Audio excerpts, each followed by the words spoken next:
Okay, it is 1:30, and as usual, we start right on time, and people keep traipsing in afterwards. Glad to have you all here. We're just very excited about having a live speaker today. Before we get started, our next program is November 11, and we will be having a video with Ann Applebaum giving us an update on Ukraine, a further update. And April, not November. You said November. The date. November. April. Oh, yes. Okay. Yes. I don't know. All right. Anyway, April, thank you. 11. No. It's March 11. That's what I thought. March 11. So are we all set now? You know, we got it all clear. It's March 11 is our next meeting. And okay. Those of you who have not signed up for the newsletter and would like to, see me afterwards, and I have a place where you can sign up. With that, I'm going to turn it over to Susan Platt, who is the hostess for our speaker today, and she will introduce her. Thank you. Welcome, everybody. It's wonderful that you're here. And yeah, thanks. Keep coaching me if it were. I'm going to start by acknowledging that we gather today on the ancestral homelands of the Coast Salish people who have lived in the Salish Sea Basin throughout the San Juan Islands and the North Cascades watershed from time immemorial. Please join me in expressing our deepest respect and gratitude for our indigenous neighbors, the Duwamish, Suquamish, Nisqually, Snoqualmie, and Muckleshoot tribes, for their enduring care and protection of our shared lands and waterways. That's really important. So I'm very pleased to introduce today Allie Renar? Yeah, who is the Operations and Finance Manager for Sahar Education. Sahar began as Journey with an Afghan School, a group founded to build bridges of understanding between the U.S. and Afghanistan for peace and cooperation in 2001. Through 2021, Sahar expanded, building schools, computer centers, and managing teacher training programs in northern Afghanistan. Sahar became a standalone nonprofit in 2009 to expand and continue their efforts. Sahar has worked in this war zone for nearly 2 decades to increase the status of girls and women in Afghanistan through education,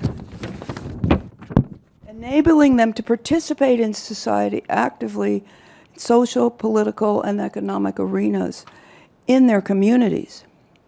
Then, in October 2021, the Taliban took over Afghanistan once again, and many organizations like Sahar were forced out or merely gave up. Sahar was determined to continue supporting women and girls by any means necessary in Afghanistan. After the Taliban banned formal education for girls above 6th grade, it's hard to believe, Sahar began finding innovative ways to promote girls' access to education in Afghanistan. It is now more important than ever to show up for girls' education in Afghanistan in any capacity possible. For the past 2 years, Sahar has provided hundreds of girls and women with underground, secret classes where they learn a myriad of skills from computer basics and English to women's empowerment and coding. Today we have the opportunity to learn about the mission and methods of Sahar and how its advocacy can help these girls stand up to the fearsome regime of the Taliban.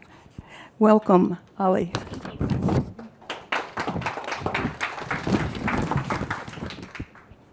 Thank you all for welcoming me here today to speak about Sahar, and thank you, Susan, for that introduction.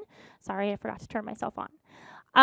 So My name, as Susan mentioned, is Allie Renar, and I am the Operations and Finance Manager for Sahar.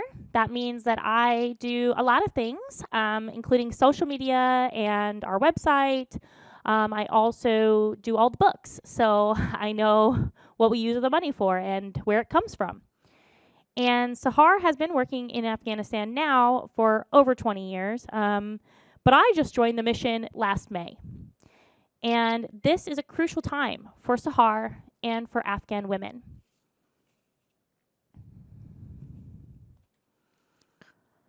Currently, over 80% of school-age girls are out of school in Afghanistan. That's over 2.5 million people, according to the UN. Many women and girls have never entered school due to the dismal opportunities after the fall of the first Taliban regime in 2001. Especially girls in rural communities have limited options for school, even with elementary school. Many are illiterate. When the Taliban fell originally, 17% of women were literate. The second time, when the Taliban came back, almost 30% in the country are literate. Now, we all know that 30% is not a large number, but it was hope for 30% of the women in the country, which has now been dashed. The women and girls of Afghanistan are more aware now of their rights and what they want for themselves. They need the support of the international community, and they continue to protest in the streets and through their actions. A speaker for the Taliban recently gave an interview where a women's rights activist asked him to open up schools for girls. And his reply was, "We're working on it. But for now, girls are being offered underground education, and they should not go." He spoke about how girls taking these opportunities to learn illegally could destabilize an already, difficult regime. We think that's a good thing. And we think that the Taliban has proven many times that they have no intention of giving women and girls the freedom that they deserve. They want to be in control publicly and privately.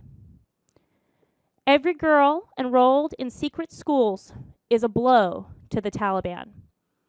Teachers and students risk their lives for an education every day. Women have been jailed, tortured, and even killed for disobeying the Taliban's orders.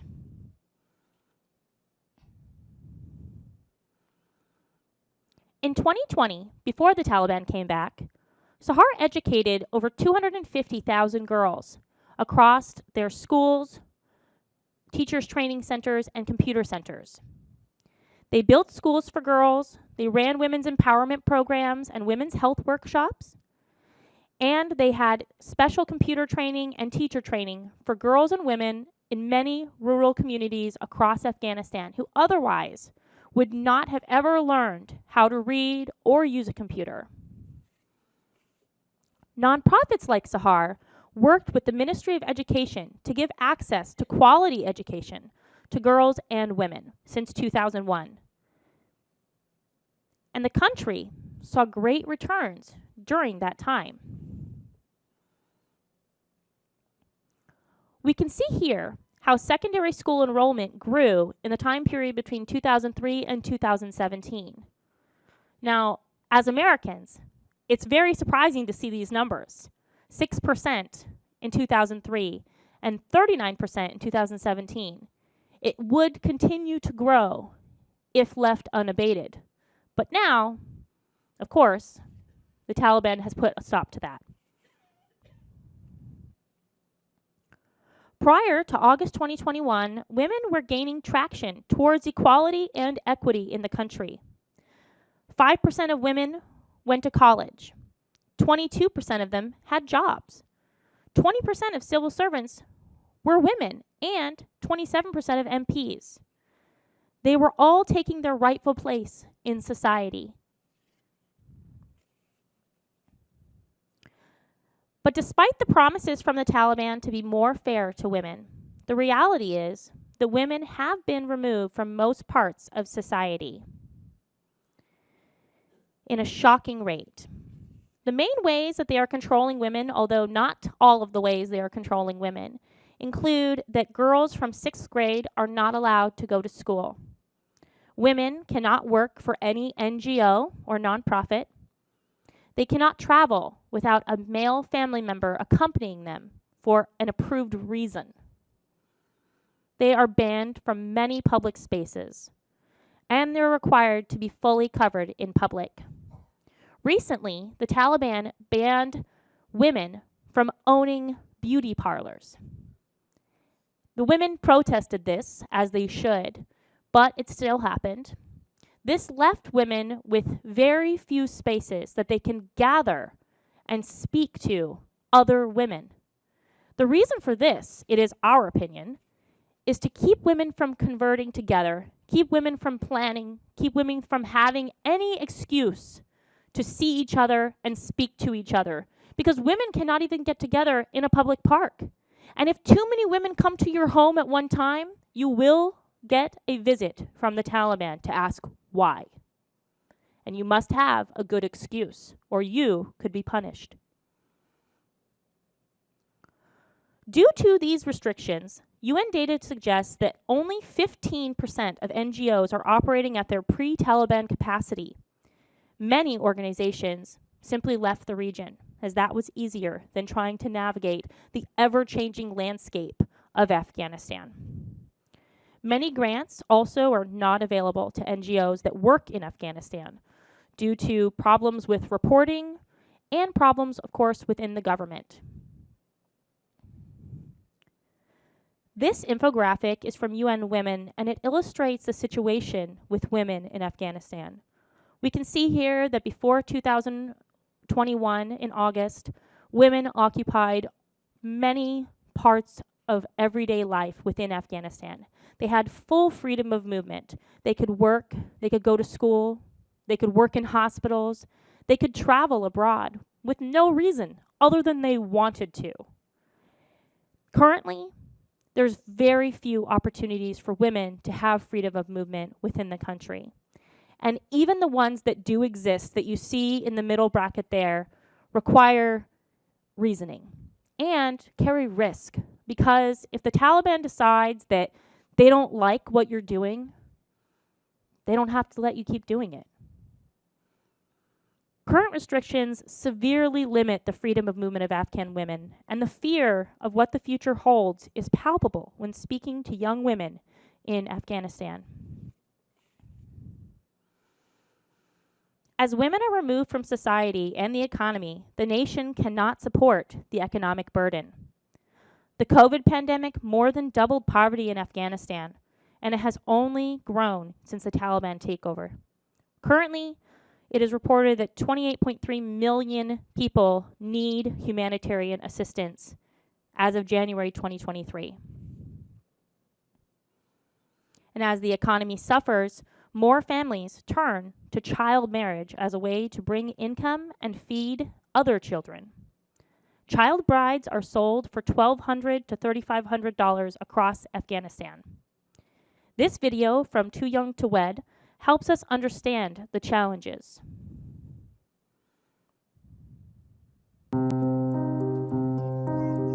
خیلی 9 سال است. با یک دختر یارمون جمع کنم خلق حلقون بازی کنم خیلی کن بازی کنم.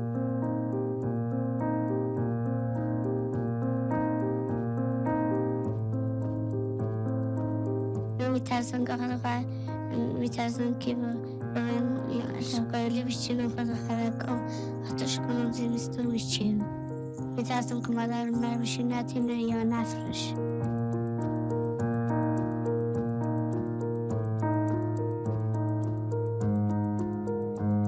خورشید با مسیری آمد به ما کمک کرد مرا نجات داد مطلب میخوام صنف دور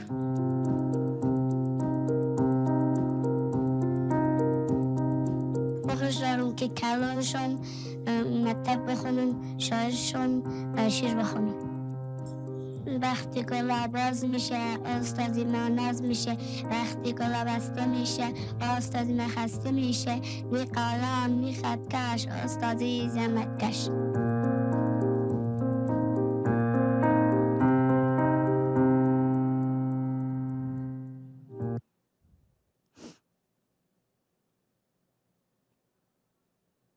Trying to go to the next slide there.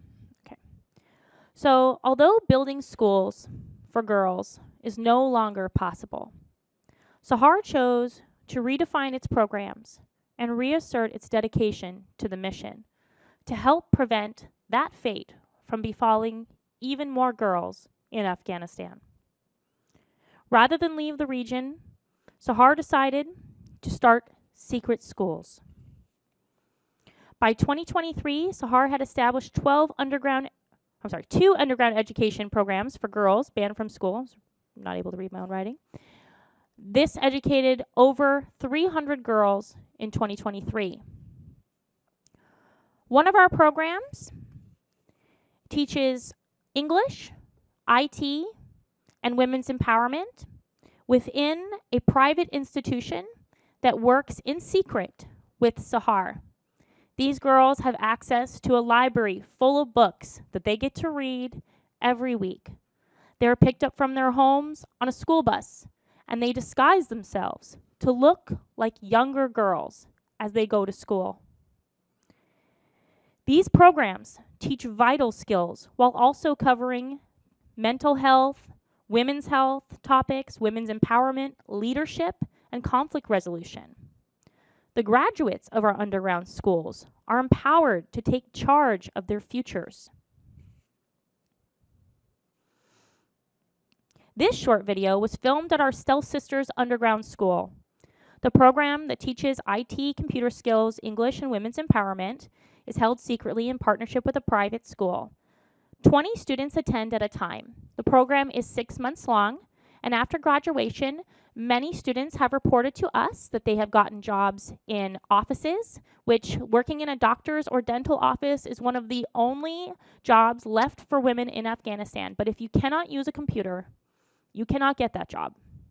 Some of them have started to work online, offering lessons in their language to Americans or other Afghans who want to learn.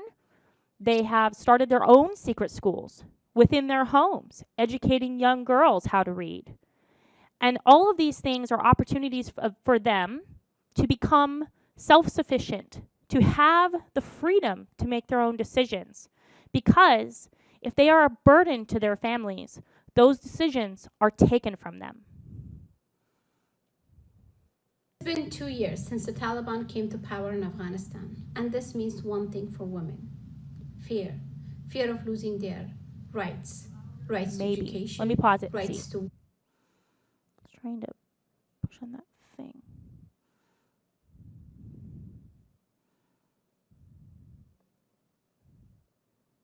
I think that might make it louder.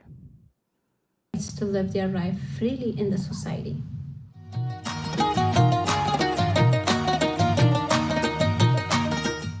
Sahar has been in Afghanistan last 20 years. And we're still there to support women's education. We have a programs, Women Empowerment, where we teach them about the women's rights, leadership, and we have a program about mental health. We have a Taliban banned the schools and work for women, and that has affected women's mental health heavily. We create a space where women can come together, share their experience, and build their future with their education.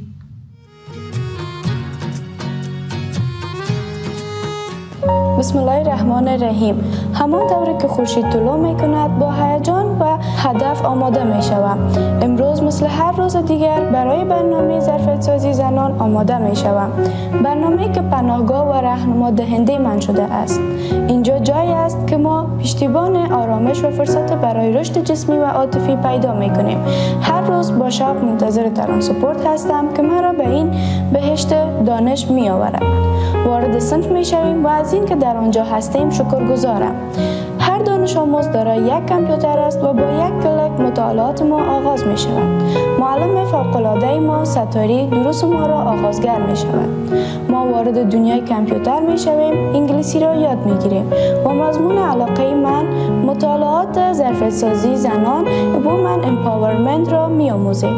این درس به ما آموزش می دهد که توانایی‌های خود را بپذیریم، با مشکلات جامعه مبارزه کنیم و برای برابری تلاش کنیم. ما ویدیوهای آموزشی را تماشا می کنیم و هفته‌وار سمینارهایی داریم که ما را با دانش و انگیزه پر می کند. بی صدا کتاب‌های من را باز می کنیم. ما آماده ایم تا هر کلمه و هر درس را جذب کنیم. سخنرانی‌های معلم ستاری آموزنده و زیباست. وقت سخنرانی به پایان می رسد، کلمات را تکرار می کنیم، مطمئن می شویم که در ذهنمان جا می گیرد. و تمرین‌های کتاب می پردازیم، زیرا می دانیم که دانش کلید آزادی ماست.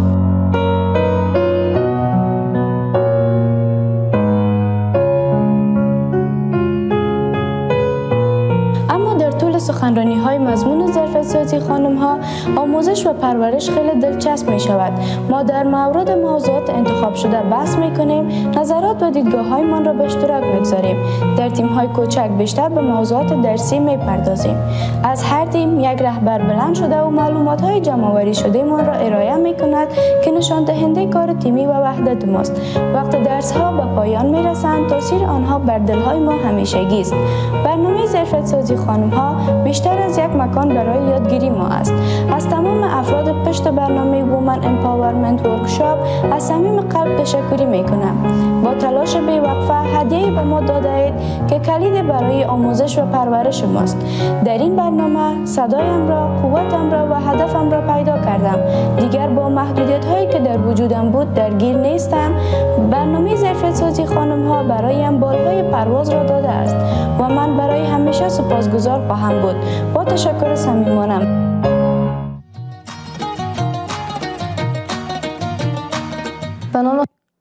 So this next video is our Stealth Sisters program. In this program, the girls learn IT skills like how to use Word, Excel, and different programs. And once they've mastered that, they move up to coding. They can learn how to create a website or do data analytics. And with those skills, they can go on to work in doctor's offices, dental offices, or apply for online programs for school. Many of the graduates of this program last year were able to do online coding programs with the University of California after they completed this program. That gives them hope for the future. This program meets in 3 separate secret locations, which are all the homes of teachers. The program meets in small groups, but overall, the current session has 150 students enrolled. Last year, almost 300 students completed this program. And it is an amazing thing to see what they have done with themselves. سلام عرض میکنم خدمت همه شما عزیزان. امید که لباس عافیت به تن داشته باشید. که شاگردان دور قبل پروژه توانمندسازی خانم ها امروز اینجا حضور دارم تا برای شما از تجربه خود بیان کنم. همه اتفاقات و رویدادهایی که در این دنیا برای همه انسان ها رخ میدهد برای این است تا خود متعالیمان را کشف کنیم و به تکامل برسیم و از همه اتفاقات زندگی خود تجربه مفید حاصل کنیم.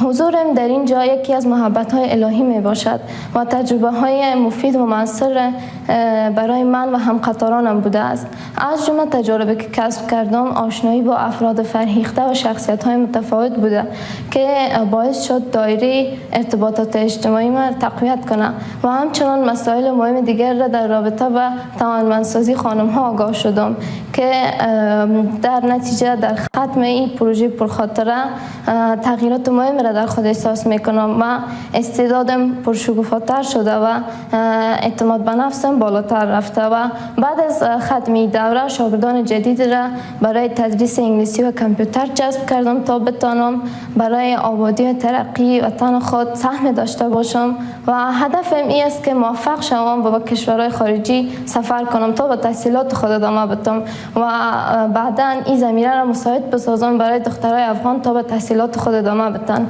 و بر علاوه اینا از استاد عزیز و گرانقدرم و کسانی که برنامه را حمایت میکنن برای زحمات فراوانی که متقبل شدن تشکری خاص میکنم.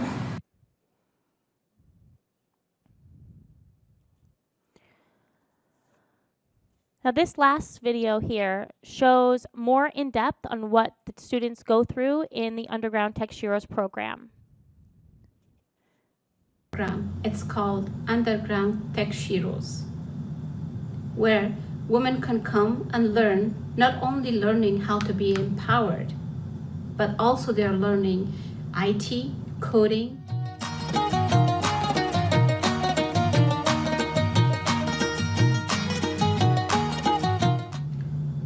When we talk about Sheroes, I think of women in Afghanistan. They are truly a Sheroes. It's not easy to live a place where everything is taken away from you. Your basic rights to education, right to live, and right to work. بعد این مدت که من در صنف آیتی بودم بخشای ویندوز، ورد، اکسل، پاورپوینت این بخشا رو ما خواندیم. این بخشای ویندوز که شامل بخشای مختلف است و زمانی که ما حتی نمیتونستیم کامپیوتر روشن بکنیم و نمیتونستیم یک دیتا را حتی فایل ساده را یا یک فوتو از موبایل خود ما به کامپیوتر انتقال بدیم و یا بخش مختلفش مثلا در بخش ورد که من تونستم تایپینگ بسیار خوب شود که یک گیم تایپینگ است که او گیم بسیار هم تمرینی است و هم با عنوان سرگرمی آدم میتونه از استفاده بکنه. هم میتونم فعلا هم انگلیسی هم فارسی را بسیار خوب. Women in Afghanistan has been fighting for their rights for a long time and still they are fighting. And we're there to support them. بخش مهم دیگه ای که من تونستم از طریق برنامه کامپیوتری در یکی از دنتال کلینیکا کار بکنم و مهارت‌های من بالا ببرم و یعنی بتونم دیتای مریضای خود راحت در کامپیوتر وارد بکنم، اونا را سرچ بکنم، پیدا بکنم و در مورد برنامه‌های دیگه که ما در مقابل برنامه در پهلوی برنامه کامپیوتر ما را آموزش می‌دیدیم برنامه وومن امپاورمنت بود یا مو توانمندسازی زنان که یک برنامه بسیار مفید نه تنها به ما که به تمام دخترها است. I personally am very impressed by their talent and how smart they are. نیاز دارن.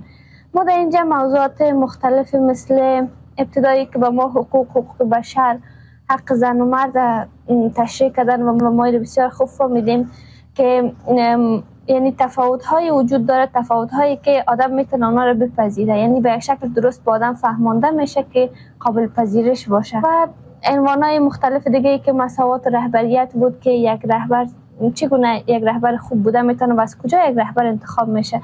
یک رهبر از میان خود مردم برای خود مردم بدون کدام امتیاز بیرونی انتخاب میشه و او رهبر کار میکنه. تونستم بسیار معلومات در اون مورد پیدا بکنم. بخش ازدواج‌های اجباری بود که کدام نوع ازدواج‌ها رو ما میتونیم ازدواج سالم بگوییم، کدام نوع ازدواج نرمال است و کدام نوع ازدواج اجباری است.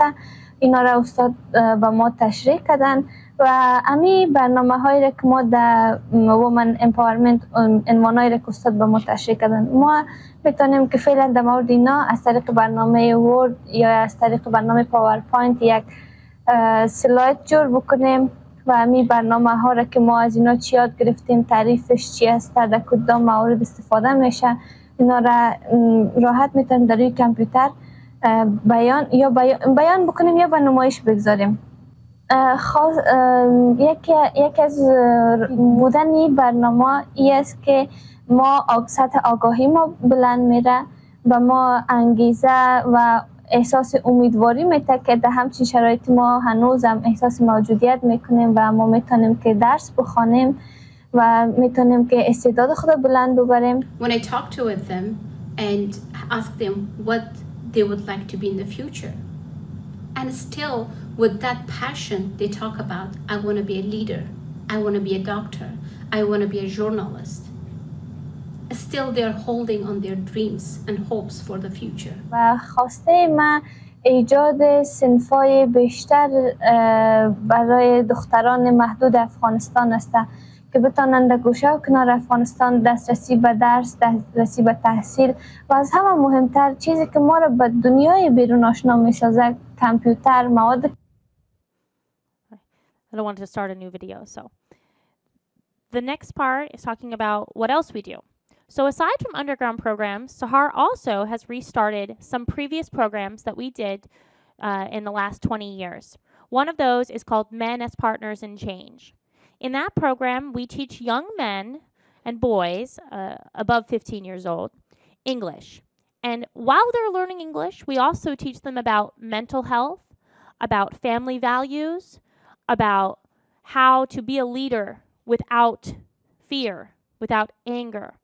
We teach them about women's rights and why they should support the women in their families and in their communities to be able to go to school. These types of programs have been proven in the last 20 years when we were doing them to be very successful in stopping child marriage, because a man will not marry off his daughter if he understands why it is wrong. A son can stand up for his sister, and she doesn't have to be the only voice saying, I don't want to go. We also have a program called Threads of Hope. This program is literacy and sewing for women. We teach in this program women who are completely illiterate and are over the age of 25. Many of them already have children and are trying to run a household without being able to read or write. Many of them are very, very poor from impoverished communities, and we give them some semblance of hope that they can be able to help their families financially by teaching them how to tailor clothes, how to keep a book, how to be able to communicate with their measurements and things for their clients so that they can become a home tailor, which is one of the very common things in Afghanistan that women do, but they have to be able to understand how to do it. And at the end of that program, when they graduate, they receive a sewing machine for free from us that they take home, and then they can start their own businesses. They also study women's empowerment in that course, so they understand mental health, women's health topics like menstruation, pregnancy, and also things like child marriage and forced marriage and why it's wrong, leadership, and conflict resolution, which can oftentimes be very helpful for them because they live in a very conflicting time. And oftentimes they don't know how to argue with their husbands about something without starting a fight. And so we teach them how to do that.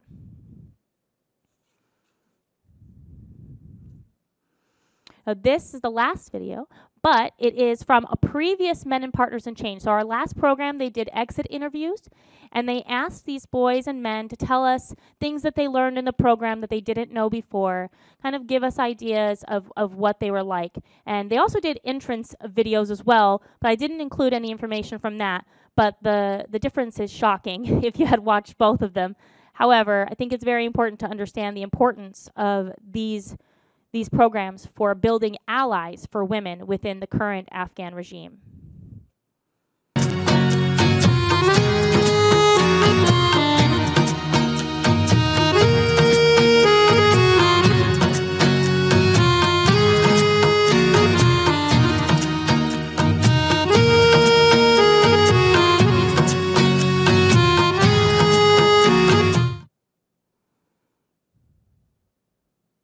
در فامیل 14 نفر می باشیم و ما بچه کاران خانه هستم و همچنان کار نمیکنم، متعلم می باشم. یک بنیاد بسیار خوب می باشند که حقوق بشر مربوط به حقوق تمام مردم می شوند، چی بای، چی غریب و چی خانم می باشه، زن می باشه، فرزند می باشه، مربوط کلشان میشه. و حقوق بشر ما میفهمیم که مربوط به حقوق و حق انسان میشه و مردم رو نشان میده که چگونه از حق خود دفاع کنه و اول باید مردم و خود ما یا فرد دیگه حقهای خود رو بشناسیم و بعدا میتونیم از حق خود دفاع کنیم. زمانی که ما حق خود نفهمیم هیچ گونه نمیفهمیم و از حق خود دفاع کنیم. و حقوق بشر به مردم تدریس میده یا فرا میده که چگونه از خود دفاع کنه، چگونه در یک جای بلند برخیزه و از حق خود دفاع کنه و صدای خود بلند کنه. خوب شهر مربوط به تمام ساکنین یک کشور، یک ولایت و یک جامعه میشن که خرد، بزرگ، پیر، جوان و تمامشان میباشن و کدام تبعیض در بین یک نیست که او پیر است یا جوان است یا از کدام ملت دیگر، تمامشان فرا میگیرن. ذات روان یک مشکل سیمی باشه، ما نمیتونیم با کسی که روانی باشه با او دیوانه خلق کنیم و او را کام چیز دیگه بگوییم. نیست، فقط یک مریضی می باشه و ما زمانی که تو با تو نفر روبرو میشیم باید او را بفهمانیم، با او برخورد بعد یا زشت نکنیم و جنگ کنیم و با صدا بلند گردیم، بسیار با آرامی با خلق خوش با او اخلاق نیکو گپ بزنیم و را بگوییم و او را بفهمانیم تا پیش دکتر بره و خوب شود. اگر او پیش دکتر هم برد زیر تداوی باشه، اگر ما باز برخورد بعد با او کنیم هیچ فایده نمیکنه و بسیار عمل زشت میباشه. درسایی که ما فرا گرفتیم عنوانای زیادی داشت. درس از این کورس تمام عنواناش واقعا دلچسب و بسیار تاثیرگذار بود در زندگی ما، در رفتار ما و ما از شناخت رهبریت بود که بسیار ما درسش خوشم آمد و خوشایند بود که ما چگونه یک رهبر خود بشناسیم و چگونه از رفتار او را قناعت بخش باشه و چگونه یک کسی که از رفتار و اشخاص برخوردی که با زیردستان خود داره بشناسیم که رهبر خوب است یا بد است و با منفعت خود فکر میکنه یا با منفعت مردم. و ما تمام درسایی که یاد گرفتیم با کسایی که میشناختیم، یعنی میتونستیم برسونیم مثل فامیلیم، بیادران، خواهران، تمامشان گفتیم. درسای تمام کورس ما دانه دانه بر اونها گفتیم. تشکرش.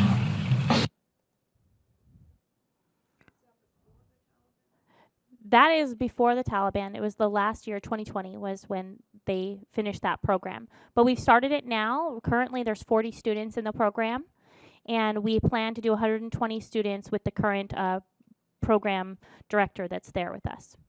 So that is our plan for this year. We think that it will be helpful to restart it because many of these boys that we're teaching have sisters at home who are not able to go to school. And people often say to us, well, if they have brothers, why don't the brothers just teach them how to read? And the answer is because they don't think there's any point in teaching them how to read. They don't think there's any point in helping their sisters to go to school or to learn anything because that is what they're being taught in school right now. So we put them in this English program, teach them English, but also teach them why that's not true. And I think that that's very helpful for the future generations and hopefully to help them to know why they should oppose the Taliban as they grow up.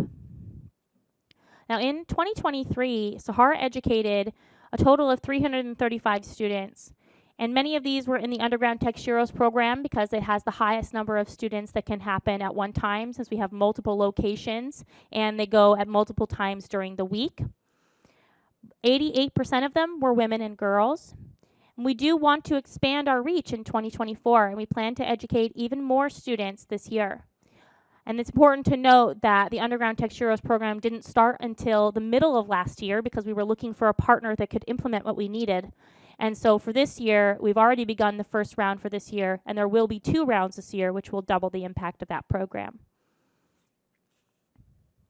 This month, the Taliban invited women in 9 provinces to apply for medical schools if they had previously graduated high school. Over 20 provinces were not included. 0 women have become doctors in Afghanistan since 2021. The UN says that this is a very big problem because in Afghanistan, if you are a woman, you cannot be treated by a male doctor for any reason. If there is no female doctor for you, you can die. And you aren't allowed to travel out of the country to get treated. So the problem is very dire. We are trying to help in the way that we can, but people still need to advocate that the international community needs to continue to pressure the Taliban to turn back these rules and go back to the way it was before they took over, because it will only continue to get worse. Now, there are many ways that we can help Afghan women through our programs.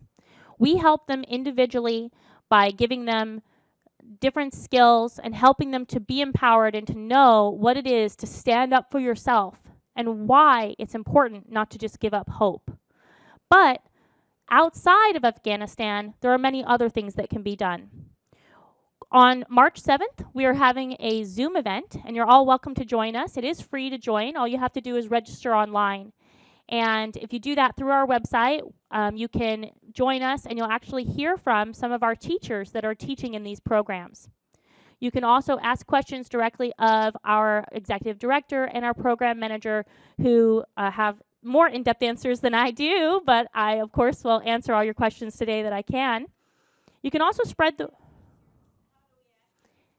Up here I have some bookmarks, and if you want to take a bookmark, our website is on there, and that's the best way to remember it. Of course, you can just go right through there. If you have a phone that you use, like the QR code scanning, we also have some flyers up here with a QR code on it. You can scan that QR code to be able to access our website as well. So those are helpful. And I'm also happy to send an email after this event to Susan, which she can distribute to you guys if you like, which is our latest newsletter. And in that newsletter, it also has information about our event on March 7th if you want to join that. We also do recommend that if you're interested in learning about this topic and seeing the updates, to sign up for the newsletter yourself, as we send it out every single month, at least once, but sometimes twice if there's something important we need to talk about. But that newsletter gives you all the up-to-date information on what we're doing and why we're doing it. And of course, you can make a donation if you like, online or via a check. But online is the easiest, in my opinion. Yes, it is. Yep. Right on the bottom of any page on the website, if you scroll all the way to the bottom, you can sign up for the newsletter from there. Yes. Now, does anyone have questions? First of all, thank you so much. Thank you.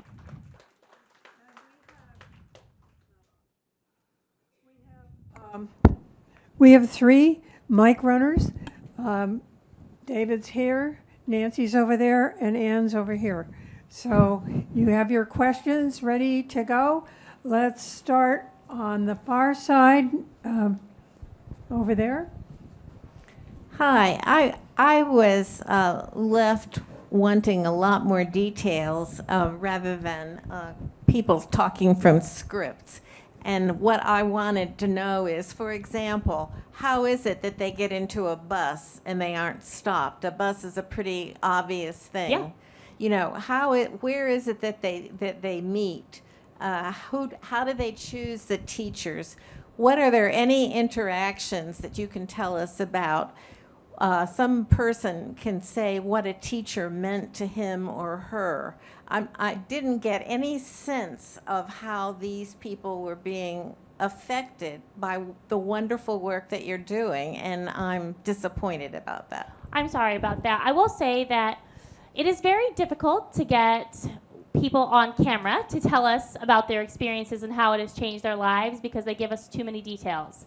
And it is dangerous for us to share those details with anyone, because they often, I have to edit out much of it, they say things like, my father's name, and I live here, and they give way too many details that are very difficult for us because we can't edit them all out effectively. And so we don't share those types of videos, although we do collect them to understand ourselves what we are doing.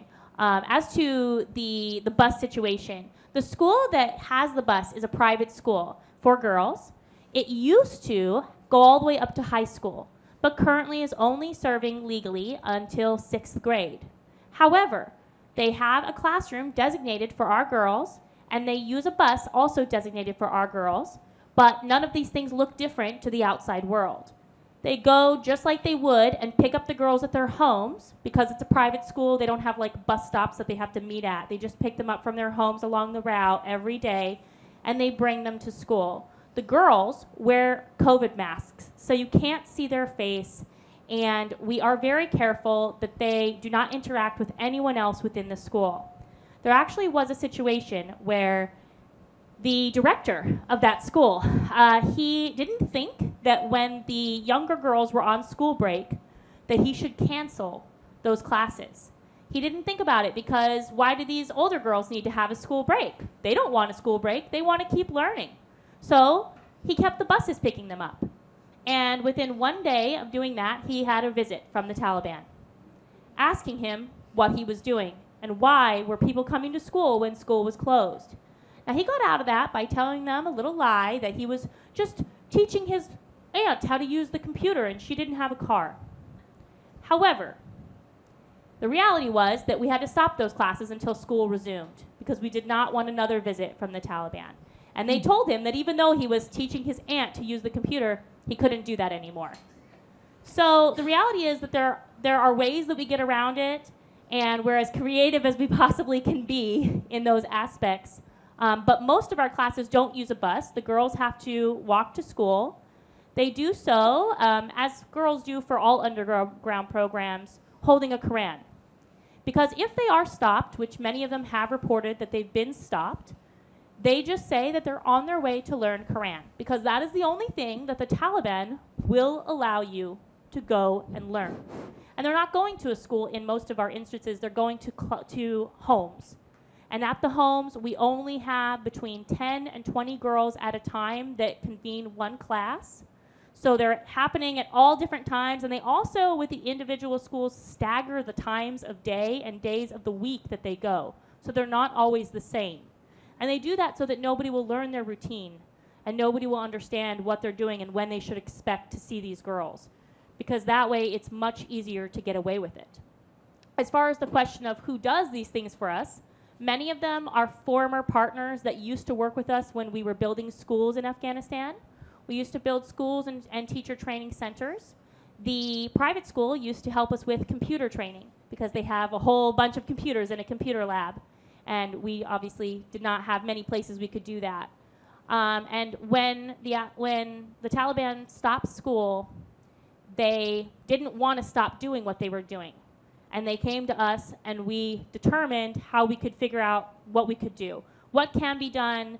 How can it be done? And it took a lot of time. That's why from the time it was banned, we had one program that started the first year. And then within last year, we started 3 more, because it's taken a lot of time for us to determine what's the safest way to get girls to these places and how can we help them. Thank you. Somebody from the center. I've got one back here. Back there, okay? And then after that, we'll come this way. Is this, does Sahar have a presence in any other countries? No, we do not. Since inception, they started with Afghanistan, because the original founder of Sahar, she was working on a mission from the United States government in Afghanistan, and she was building schools. When that mission ended, and there was not that many schools built, she wanted to continue doing it, so she created Sahar. And she worked directly with the Ministry of Education at that time to build those schools and to help get more girls into schools, especially in rural areas. And so our mission is directly around educating girls in Afghanistan, and they decided when the Taliban took over not to change that mission. Here we go. Here's a question. Just a moment. Is there a question over here on this side now? Okay, we'll go. And we're going back to this side. Go ahead. Okay. Who's on? Oh, okay. Go ahead. Me? Who's on? You're on. I'm on. Just a question about donations. Do you have a 501c arm that is tax deductible? Yes. We are a 501c3 organization, so every donation to Sahar is tax deductible. Back there. Yes, I have a question. With these computer classes, how do you avoid the Taliban from tracing that computer? Well, I will say that as far as our understanding, the Taliban's not super tech savvy, which is helpful for us, actually. But the computer classes are done in person. We're not doing them over like Zoom or something like that. So we aren't physically teaching them ourselves. Instead, we created the curriculum in partnership with different educators, and then we taught the curriculum to the teachers who were there, and those teachers teach them in person how to use computers, how to use the programs, and sometimes they even have guest speakers come in who have more specialty in different things, but we aren't like going over Zoom and they all have to meet us, which is actually really good because their internet connection is not great in Afghanistan, and oftentimes we do have issues when we do video interviews with graduates, and so we talk to them in person so we can ask them questions about the outcome on their lives. Many of these they don't want recorded because we give them the choice of if they want to be recorded or not. Many of them don't, but we speak to them on Zoom, and oftentimes there's a lot of iffiness with the internet connection there. So it's good that we can do them in person. This section, who's next? Is he Are there other organizations doing similar work in Afghanistan? There are other organizations doing similar work. We know of a few that do similar things, but they are on a smaller scale than even we are, and that's saying a lot because we don't do that many girls, obviously, in a year. But most of them are very small. Like one class, a woman decides that she wants to start a secret school at home. There's one that we know of that is also run by an American, and she has a similar number of girls as we do, but they teach them different programs. Okay, back there, Ina, I think, had her hand up next. Go ahead, Ina.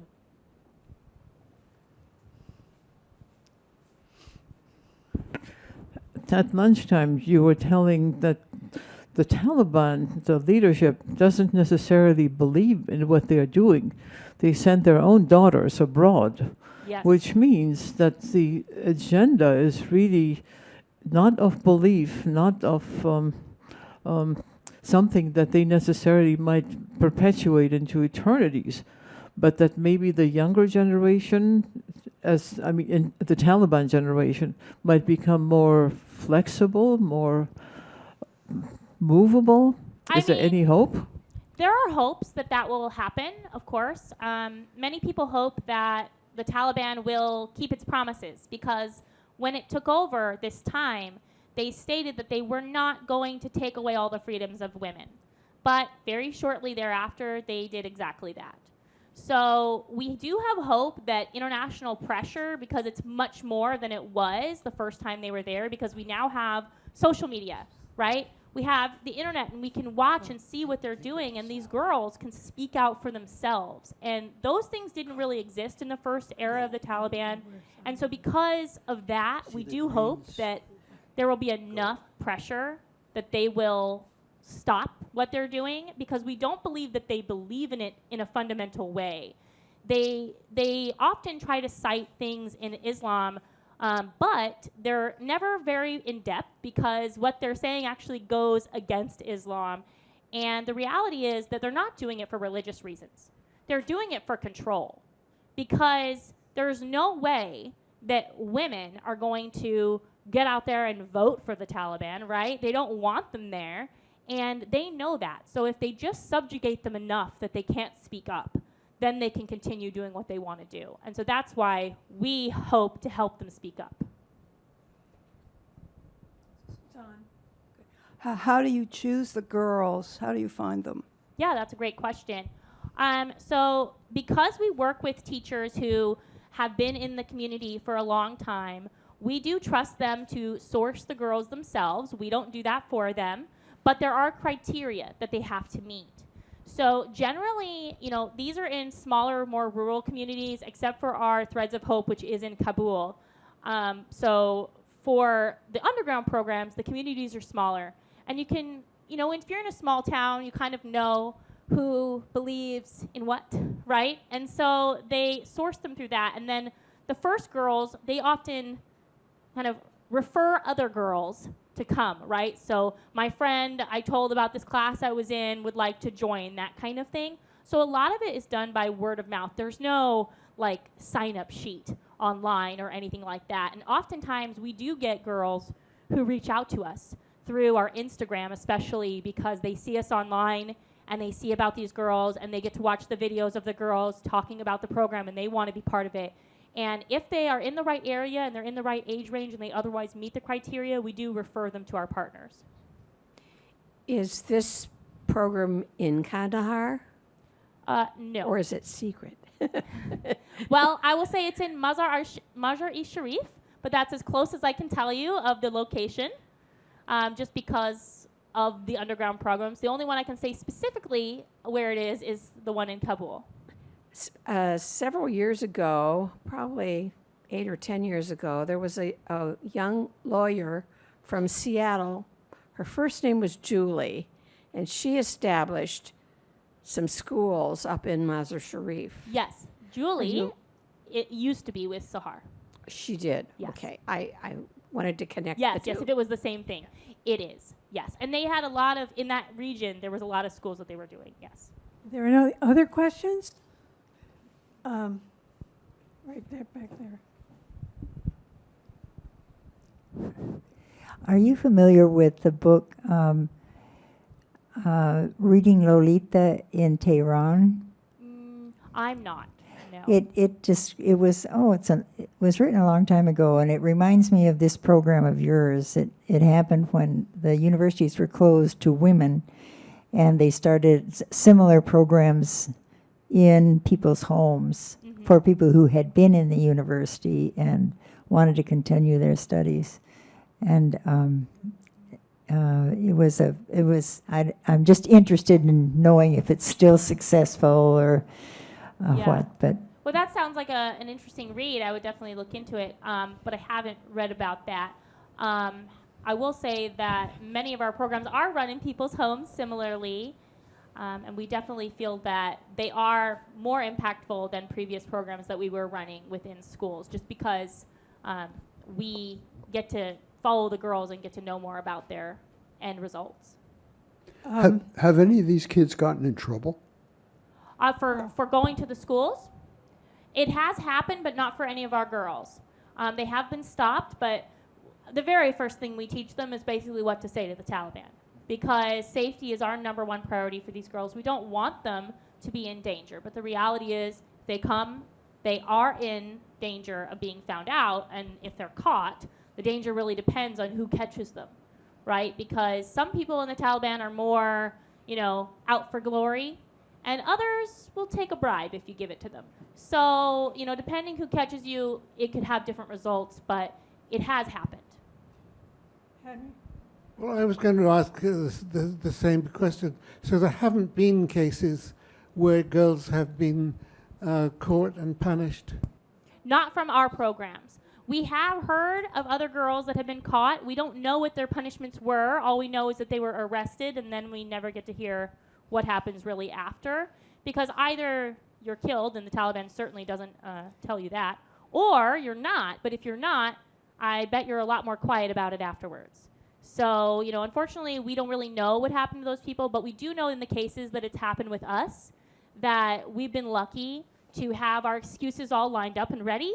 And no one's ever caught us in the act of teaching the girls anything. No one's ever come in the middle of the class or something like that. They just have asked questions of girls as they're coming. One time they did come to an underground Tekshiro center and spoke to the teacher because they said one of your neighbors reported a lot of girls coming and going, and she said that she was teaching Quran, and she had all the stuff to back her up for that. So luckily, nothing terrible happened in those cases. Have any of the homes been challenged, and are there males in the home, and how does that work? There have been, and that's mostly been happening with our Underground Tekshiros program, and that's just because those happen in the teachers' homes. However, I will say that everyone who is involved with the programs, including the men who live in these homes, they do it knowing what they're doing. And some of the directors for our programs are actually men. They're not all run by women. They have chosen to be part of this work because they believe that what the Taliban is doing is wrong. And that's the reason why we know that the MPC program is so important, is because without these men supporting it, how would any of these girls go to school? All these girls who come to our programs, this is supported fully by their parents, both of them. They know that they're coming to these programs. And most of them have fathers, and I know this because they tell us all about it in their videos. But it's really something that can't happen without the support of the males in their family. what about your situation? Are you living in the location where these schools are happening? No. So I'm in Seattle, and Sahar has been a Seattle-based organization since it was created because the lawyer who started it, she actually was from Seattle. And so she incorporated it in Seattle, but she mentioned her, Julie. And so the important thing being that most of us are in the Seattle area, but our executive director, she lives in Virginia, and 2/3 of us, because there's only 3 of us total, are Afghan and did actually live in Afghanistan in their childhood. Our programs director actually was in an underground school in her childhood. Because when she was going to school, the original Taliban regime came and banned education for girls, and her mother had been a school teacher. And she, of course, could no longer teach school, but instead, she taught her children and the neighborhood children in a secret school at their home. Okay, back there then. The girls who graduate or who develop skills, is there any pressure, or do they express the wish to leave Afghanistan? Many of them have, mostly just so that they have more opportunities. But there aren't a whole lot of options as far as scholarship opportunities that will help you leave the country. That's something that we have looked at to try and see if we could find a partner that could help us with that, because unfortunately right now we cannot fund something like that. We have very little funding as it is, so it's not something that we can do. However, many of them do hope to leave the country, at least to study, but a lot of them want to come back. They want to leave to study. They want to get their education. They want to become doctors or lawyers, or just to learn to write about their feelings and what they expect, and then to come back and help their country. In many of their interviews when they leave, they talk about the things that they hope to see for Afghanistan, and most of them, what they say sounds basically like they want to see their country succeed, and they believe that it won't happen when girls are not going to school. I think we've had a great deal of questions. Any more questions? Thank you so much. And this has been extremely interesting. I would like to remind you that up here there's a bookmark. A bunch of bookmarks. Why don't I do that? Feel free to take one. Our website is on there, of course. And So anybody that wants one, raise your hand. Susan's passing them feel out. free, if you have any questions afterwards, you can always contact us through the website as well.